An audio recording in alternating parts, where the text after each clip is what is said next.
बड़ी अद्भुत महिमा श्री वृंदावन धाम की।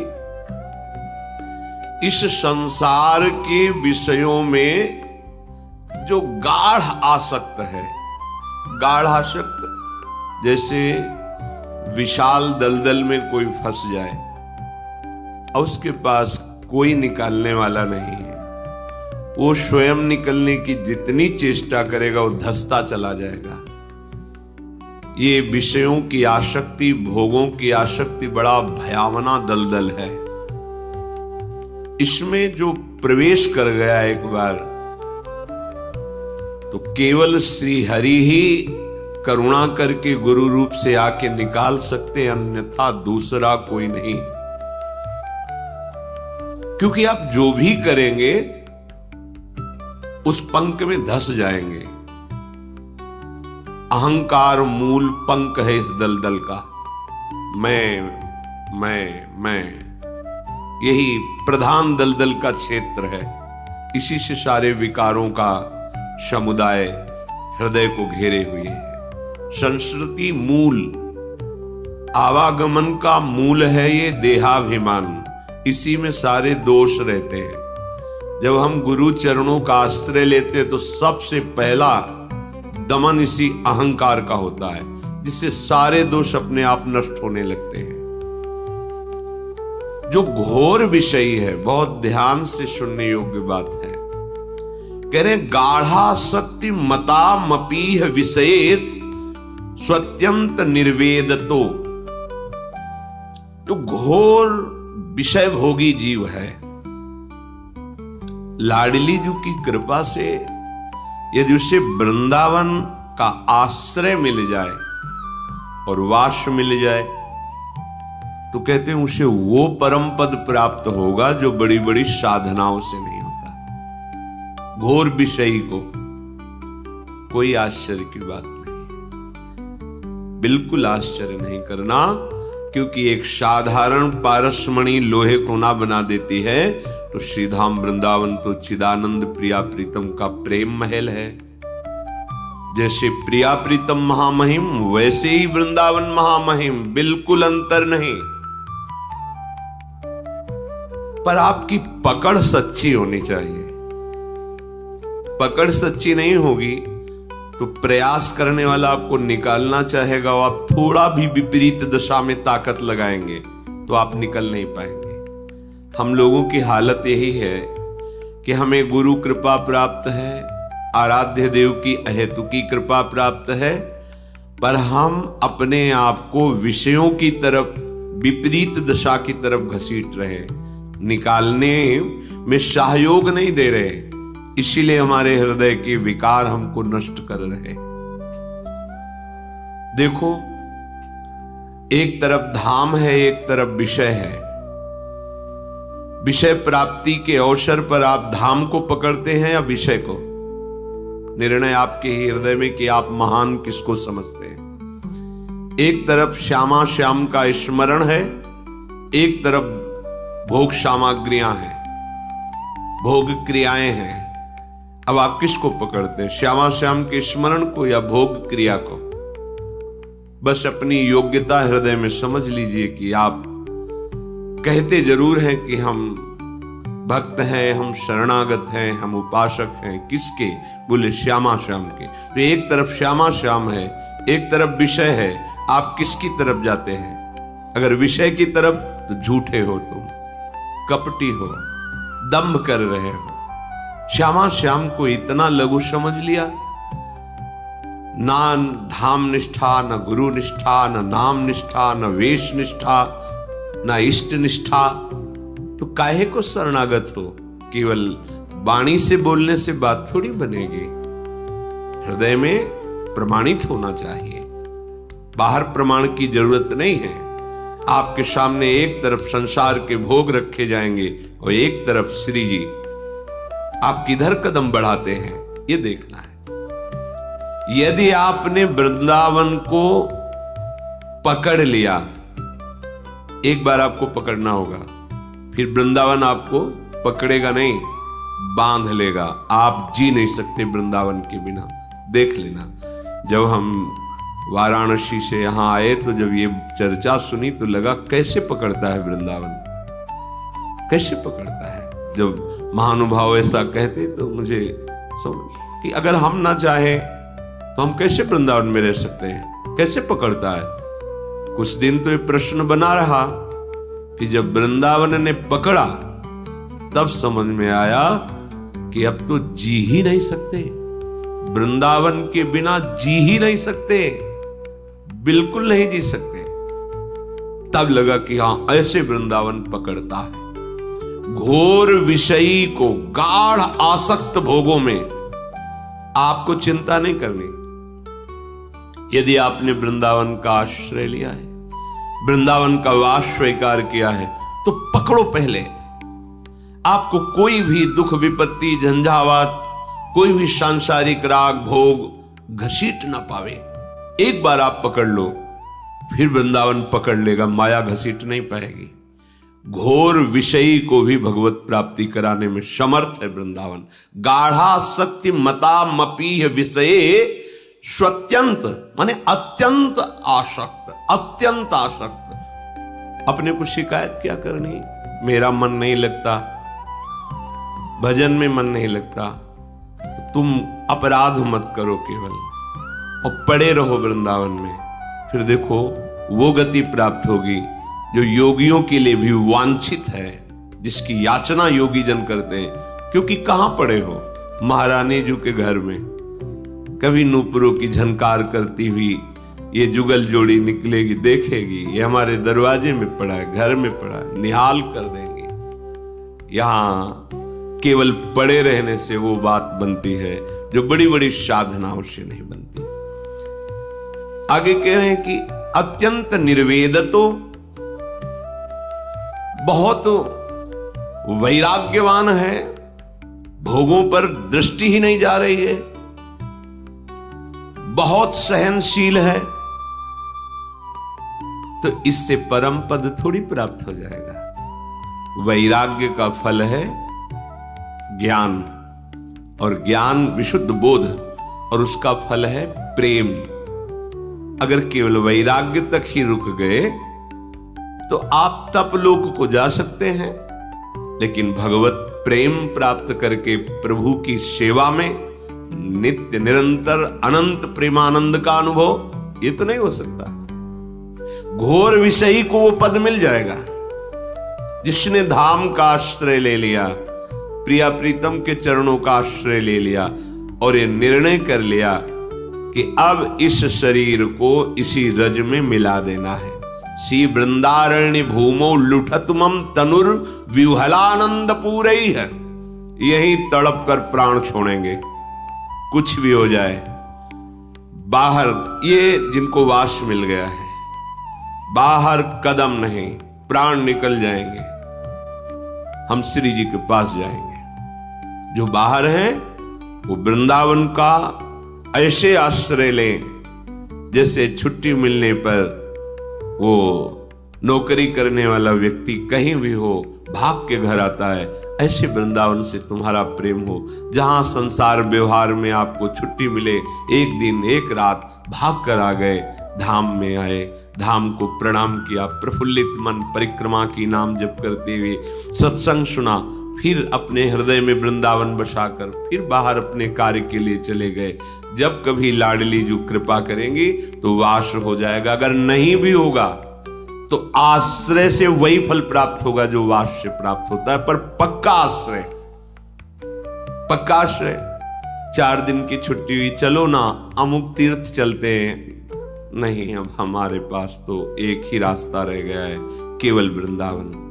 भाग भाग के वो वृंदावन देख रहा है, वो माँ है, वृंदाटवी माँ है, वो देख रहे, ये हम पे आश्रित है। बस वृंदावन के युगल चंद श्यामा श्याम का प्रेम निश्चित आपके हृदय में स्फुरित हो जाएगा। जीते जी अगर आपको अनुभव नहीं हुआ तो शरीर छूटने के बाद जो जहां का होता है वहीं पहुंचा दिया जाता है। आप वृंदावन के हैं, श्यामा श्याम के आश्रित हैं, आपको धाम में ही लाया जाएगा, अन्यत्र नहीं। बहुत वैराग्य है, बहुत सहनशीलता है, पर धाम से नाम से, रूप से, लीला से वंचित हृदय है तो खास कोई बात नहीं। बहुत योग का ज्ञान है आपको, बहुत अष्टांग योग की पद्धति से आप चल रहे हैं, लेकिन प्रभु के नाम में प्रीति नहीं, प्रभु के धाम में प्रीति नहीं। गोस्वामी जी कहते जोग कुजोग और ज्ञान अज्ञानु जहां नहीं राम प्रेम पर धानु। अगर प्रेम प्रकाशित नहीं हुआ तो जोग ही जोग क्या, वो ज्ञान अज्ञान ही है, वो जोग कुजोग ही है। श्रीपाद कह रहे हैं योगे समुद्योगी नाम, योगी जन जो बहुत प्रयास करके समाधि को प्राप्त होते हैं, बड़ी दुर्लभ स्थिति होती है। संप्रज्ञात समाधि, असंप्रज्ञात विचक्षणा समाधि, संकल्प युक्त समाधि और संकल्प रहित समाधि। लेकिन इन समाधियों से करोड़ों गुना बढ़कर के प्रेम समाधि होती है। सेवा परायण चलता फिरता दिखाई दे रहा है, पर हृदय की स्थिति निरंतर प्रेम विकल होकर अपने आराध्य देव, ये समाधि अत्यंत दुर्लभ समाधि।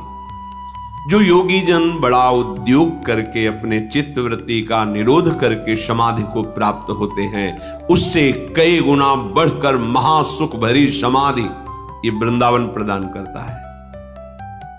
जैसे कोई फिसल जाए ऐसी दशा होती है, अचानक कोई शब्द, कोई चिंतन, कोई बाहरी क्रिया एकदम पूरे अंतःकरण को फिसला करके एकदम प्रेम में डुबो दिया। अब उसके निकलने की सामर्थ्य नहीं है। तुम्हें जो साधारण शब्द दिखाई दे रहा है उसी ने उसे प्रेम में डुबो दिया, विकल हो गया। अब चेष्टाएं हो रही, न बाह्य शुद्ध है न यंत्रवत चेष्टाएं हो रही। ये समाधि जिसे स्वामी जी महाराज श्री हरिदास जी कहते हैं, चित इत उत न डुला, आओ समाधि भीतर आओ।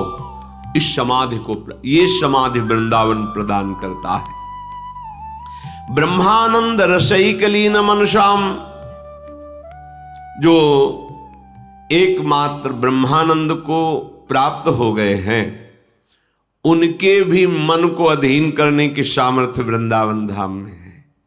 बड़े बड़े ब्रह्मानंद में छके हुए महापुरुष ब्रह्मानंद रस को लघु करके इस प्रेम रस के अधीन हो गए।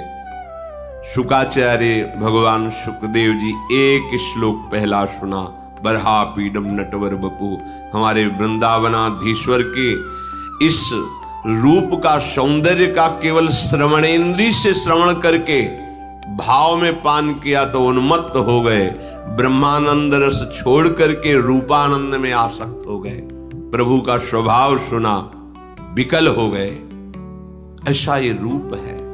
महारानी जी का रूप सौंदर्य और महारानी जी के समीप विराजमान श्री लालजू का रूप लावण्य, अद्भुत अद्भुत। तो ब्रह्मानंद को प्राप्त, यद्यपि बहुत कठिन है ब्रह्मानंद, कोई साधारण नहीं है। ज्ञान क पंथ कृपान की धारा, परत खगेश लगे नहीं बारा। जो निर्विघ्न पंथ निर्वाही, सो कैवल्य परम पद लाई। लेकिन वो ब्रह्मानंद फीका हो जाता है जब वृंदावन अपना आनंद प्रकाशित करता है। तो ब्रह्मानंद रसैकलीन मनसाम, और कोई गोविंद पादाम्बुज, श्री कृष्ण के दास्य भाव से युक्त है। पर जब वृंदावन कृपा करता है तो माधुर्य रस ऐसा प्रदान करता है कि जो सुख दास्य भाव में है उससे कई गुना बढ़कर के सुख प्रभु के माधुर्य श्रृंगार रस में है। ये श्रृंगार रस प्रदान करने वाला वृंदावन है। कैसे? द्वंद्वाविष्ट ध्येयाम च मोहनमिदं वृंदावनम स्वैर गुणैः। कोई द्वंद्व नहीं रहने देता। चित्त को अपनी सामर्थ्य से घसीटकर, शब्द पर ध्यान दीजिए, चित्त को अपनी सामर्थ्य से घसीटकर वृंदावन समस्त ऐसे सद्गुण प्रकाशित कर देता है, ऐसी महामहिमामयी उसकी स्वभाव वृत्तियां बना देता है कि प्रिया प्रीतम उस पर रीझ जाते हैं। ये वृंदावन प्रदान करता है, ये रजरानी प्रदान करती है। बस एक ही बात का सबसे बड़ा यहां भय है, श्री वृंदावन वासिनी स्थिर चरे दोषान मम श्रावयेत योशौ किम शतधाम छिनत्ति नहीं माम शस्त्रैः रथास्त्रैः स्थितैः। श्रीपाद कह रहे, यदि वृंदावन के किसी भी प्राणी का, चाहे वो जड़ हो या चैतन्य हो, वृक्ष लता आदि हो, पशु पक्षी आदि हो या मनुष्य हो, यदि उनका तुम अमंगल करोगे, उनकी निंदा करोगे, फिर वृंदावन आप पे कृपा नहीं करेगा। ये कई बार, हजारों बार प्रार्थना की, या एक ही बात वृंदावन बर्दाश्त नहीं करता। जो धामवासी जन हैं, जो रजोपसेवी जन हैं, जो नाम जापक हैं, जैसे संत रूप में हैं तो आपको दिखाई दे रहा संत हैं, पर श्वान रूप कुत्ते रूप से हैं तो आपको दिखाई नहीं दे रहा है संत हैं, पर वो महान संत है। हरिराम व्यास जी आचार्य कोटि के महापुरुष हैं। वो कह रहे, हो हुमन वृंदावन को श्वान, श्वान माने कुत्ता। क्या कभी ऐसी कृपा होगी कि मैं वृंदावन का श्वान बन जाऊं, कुत्ता बन जाऊं? तो ये जो हर समय रज में लेटे हुए हैं, रज में ही प्रसाद पाते हैं, ये कोटि कोटि बंदनी है। इनको ये न समझ ले कि आप बैठा हुआ है, आप लात मार दिए, कुत्ता है, सारे सुकृत नष्ट हो जाएंगे। सावधान, ये धाम है,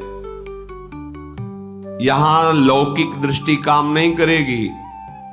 श्री वृंदावन वासिनी स्थिर चरे दोषान मम श्रावयेद। यदि कभी कोई हमें वृंदावन वासी की, चाहे वो पशु पक्षी मनुष्य लता वृक्ष, कोई हमारे सामने निंदा करने लगेगा तो मुझे ऐसा लगता है जैसे वो तलवार से हमारे सैकड़ों टुकड़े कर रहा है। अर्थात हमें वृंदावन वासी की निंदा भी नहीं सुननी, हमें दोष भी नहीं देखने और हमें निंदा करनी भी नहीं। बस एक एक खास बात है, अगर इसे आप पकड़ लिए तो आप चिंता मत करो। भजन का 4 स्वरूप है, निरंतर नाम जपना, लीला गुण श्रवण करना, चिंतन करना और सेवा में रहना और धाम। ये अगर आपसे और कुछ नहीं हो रहा, केवल एक पकड़े हो धाम, तो सबका फल मिल जाएगा आपको। देखना, नाम भी निरंतर चलने लगेगा, रूप भी प्रकाशित हो जाएगा, लीला में भी प्रवेश हो जाएगा। ये महामहिम श्री वृंदावन धाम। बस हमारी चूक क्या हो जाती है कि हम यहां इस बात से फिसल जाते हैं, हम किसी की निंदा कर बैठते हैं। अरे होगा तो क्या हो, निंदा करने, हमारा चश्मा गलत है। वही संसारिक सतोगुण रजोगुण तमोगुण त्रिगुणात्मिका माया जनित रची हुई बुद्धि के द्वारा जो माया में नेत्रों में दिखाया जा रहा है, उसे हम सत्य समझ रहे हैं। नहीं है, सत्य नहीं है। जब सत्य देखोगे तो वृंदावन का एक कीड़ा भी इतना बड़ा महात्मा है जो प्रभु से कृपा प्रसाद प्राप्त करके इस धाम की रज में रेंग रहा है। क्योंकि यहां की तृण, यहां की औषधि बनने के लिए उद्धव जैसे महात्मा, ब्रह्मा जैसे, ये जब प्रार्थना करते हैं तो वो कीड़ा, श्रीपाद प्रबोधानंद जी ने कहा है, अहो भाग्य जो मुझे वृंदावन के नाली का कीड़ा बना दिया जाए, इसी ग्रंथ में कहा है। इसलिए इतना आप सावधान रहिए कि आप धाम में आए हैं, आप धामवासी हैं, बस धाम आपको भगवत प्राप्ति करा देगा। एक बस स्वभाव छोड़ दीजिए, किसी की निंदा यहां अगर कोई तुम्हारे सामने कर रहा हो, कान में अंगुली डालिए, राधा राधा राधा राधा राधा राधा राधा राधा, उसका चेहरा पहचान लीजिए, दोबारा उसका सानिध्य स्वीकार मत कीजिए। बस ना किसी की निंदा करना है, ना किसी की निंदा सुनना है, ना किसी के दोष दर्शन करने। अगर यहां दोष दिखाई दे रहा है तो मुझे अपने अंदर लौटना है कि मेरा चश्मा खराब है। महापुरुषों से सुना है और भगवत कृपा से बात समझ में भी आई है कि आपकी जैसी दृष्टि है वैसी ही सृष्टि दिखाई देगी। जाकी रही भावना जैसी, प्रभु मूरति देखी तिन तैसी।